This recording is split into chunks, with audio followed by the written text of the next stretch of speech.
প্রথমবার বিধায়ক হয়েছেন আর বিধানসভার প্রথম ভাষণেই নজর কাড়লেন বেলেঘাটার তৃণমূল বিধায়ক কুণাল ঘোষ। এদিন মুখ্যমন্ত্রী শুভেন্দু অধিকারীর ভাষণের শেষ দিকে সভাকক্ষ ত্যাগ করেন তৃণমূলের বিদ্রোহী শিবিরের বিধায়কেরা। বিরোধী দলনেতা ঋতব্রত ব্যানার্জি, জাভেদ খান, সন্দীপন সাহারা যখন বেরিয়ে যাওয়ার পর যখন নিজের বক্তব্য রাখছেন মুখ্যমন্ত্রী, তখন কিছু বলতে চান তৃণমূল বিধায়ক কুণাল ঘোষ। এই সময় রাজনৈতিক সৌজন্য দেখান মুখ্যমন্ত্রী। তিনি বলেন যে বলুন বলুন।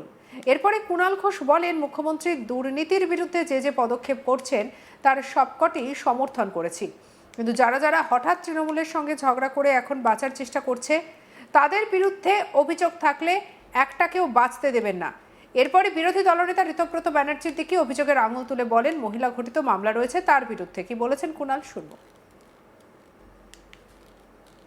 অনারেবল চিফ মিনিস্টারকে বলবো, চিফ মিনিস্টার যা যা অ্যাকশন নিচ্ছেন পূর্ণ সমর্থন করছি, কিন্তু কিন্তু কিন্তু যারা যারা যারা যারা হঠাৎ তৃণমূলের সঙ্গে ঝগড়া করে বাঁচার চেষ্টা করছে তাদের বিরুদ্ধে অভিযোগ থাকলে একটাকে বাঁচতে দেবেন না, একটাকে বাঁচতে দেবেন না। এরপর শুভেন্দু অধিকারী বলেন, মাত্র 1.5 মাস 28-এর মধ্যে 20 জন সাংসদ নেই, 80 জন বিধায়কের মধ্যে 62 জন নেই। সংখ্যাটা একটু বেশি হতে পারে, তবে আপনারা এই অবস্থার জন্য আমরা দায়ী নই, আপনারাই দায়ী। মাননীয় বিরোধী দলনেতা ঋতব্রত ব্যানার্জি, সন্দীপন সাহারা অভিযোগ করেছিলেন পুলিশ ব্যবস্থা নিয়েছে। আপনারা যদি ওদের বিরুদ্ধে কোনো দুর্নীতি চুরির কোনো তথ্য থেকে থাকে তাহলে লিখিত আকারে জমা দেবেন, আমরা ব্যবস্থা নেব, কথা দিলাম। কি বলেছেন শুভেন্দু অধিকারী, শুনবো। মাত্র 1.5 মাসে 28-এর মধ্যে 20 এমপি নাই, 80-র মধ্যে 62 এমএলএ নাই, আরো কম হবে। আপনাদের এই দৈন্য দশার জন্য আমরা দায়ী না, আপনারা নিজেরাই দায়ী। আপনাকে আমি বলবো, মাননীয় ঋতব্রত ব্যানার্জি, মাননীয় সন্দীপন শাহ অভিযোগ করেছিল, পুলিশ ব্যবস্থা নিয়েছে। আপনারা যদি ওদের বিরুদ্ধে কোনো চুরি, দুর্নীতি, ত্রিপল লুকিয়ে রাখা, অবৈধ সম্পত্তি করা, যদি কোনো তথ্য থেকে থাকে লিখিতভাবে দেবেন, আমরা ব্যবস্থা নেব। এদিন পূর্বতন তৃণমূল সরকারকে নিশানা করেন মুখ্যমন্ত্রী শুভেন্দু অধিকারী। প্রাক্তন মুখ্যমন্ত্রী মমতা ব্যানার্জির বিরুদ্ধেও দুর্নীতির অভিযোগ তুলে সরব হন মুখ্যমন্ত্রী শুভেন্দু অধিকারী।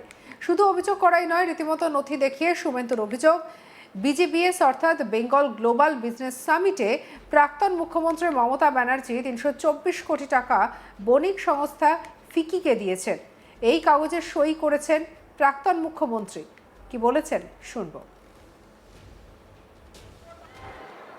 আপনার নেত্রী কি কি করেছে কাণ্ড কারখানা দেখবেন। বিজিবিএস দেখবেন। খুব বড় বড় কথা বলেন না। এই 324.73 কোটি টাকা ফিকিকে দিয়েছেন।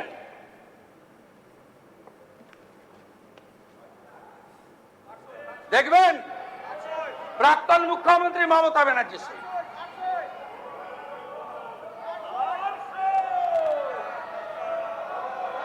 প্রাক্তন মুখ্যমন্ত্রী দেখবেন নাকি? প্রাক্তন মুখ্যমন্ত্রী সই দেখবেন নাকি? 324 কোটি, এ তো হিমশৈলের চূড়া মাত্র।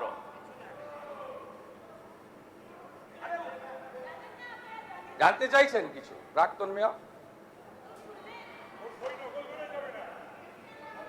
বেঙ্গল গ্লোবাল বিজনেস সামিট সরকার করেছে। প্রাক্তন অর্থমন্ত্রীর ফিকিকে সরাসরি 324.73 কোটি টাকা আপনার প্রাক্তন মুখ্যমন্ত্রী দিয়ে দিয়েছেন। ইয়েস, আপনি আপনি না না ফিকিকে ডাইরেক্ট টাকা দিয়েছে, আপনি এটা করতে পারেন? আপনি পারেন দিতে?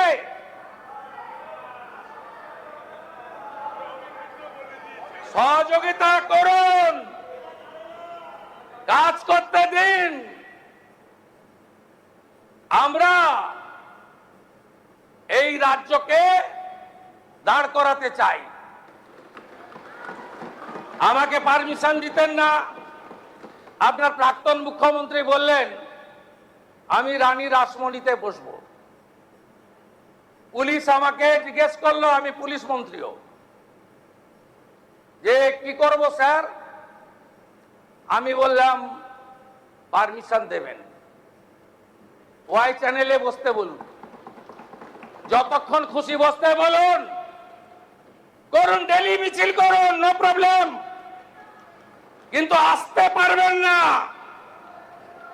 আসতে আর কোনোদিন পারবেন না। আমি জানি 34 সালের কমিউনিস্টদের অত্যাচার ভেঙে 11-র পরিবর্তনেও আমি রাস্তায় ছিলাম, আর 26-এ আপনাদের তাড়ানোর কাজেও আমি রাস্তাতে ছিলাম। আমি জানি আপনারা আর আসতে পারবেন না, ও চ্যাপ্টার ক্লোজ হয়ে গেছে। पुष्पा झुकेगा नहीं, उसका पुष्पा मार्केट में मार्केट ही नहीं, मार्केट छोड़ के भाग गया। জামানত জব্দ হয়েছে, কাদের হাতে পাঠিয়ে গিয়েছিল? যারা একটা সময় খেটে খুটে কমিউনিস্টদের বিরুদ্ধে লড়েছিল, তারপরে আপনারা লাল চুল কানে দুন, তার নাম যুবা তৃণমূল। এ নিন ফের সুশাসনের বার্তা দেন মুখ্যমন্ত্রী শুভেন্দু অধিকারী বলেন, আরজি করের বিচার হবেই, অভয়ার বিচার দিতে 3 জন আইপিএসকে সাসপেন্ড করেছে, সারা বাংলায় আমাদের জিতিয়েছে, এর বিচার হবেই। মুখ্যমন্ত্রীর এই বক্তব্যের সময় কেঁদে ফেলেন অভয়ার মা। কি বলেছেন শুনবো। বিচার হবে, গোটা বাংলায় আমাদেরকে জিতিয়ে এনেছে, অভয়ের বিচার দিতে 3টে আইপিএস কে সাসপেন্ড করেছে, সন্দীপ ঘোষাদের তাড়িয়েছি, বাকি যা আছে পরিষ্কার করব। তামান্নার মা বিচার পাবে, রামপুর হাটে ওই 6 বছরের আদিবাসী কন্যা, তার পরিবার বিচার পাবে,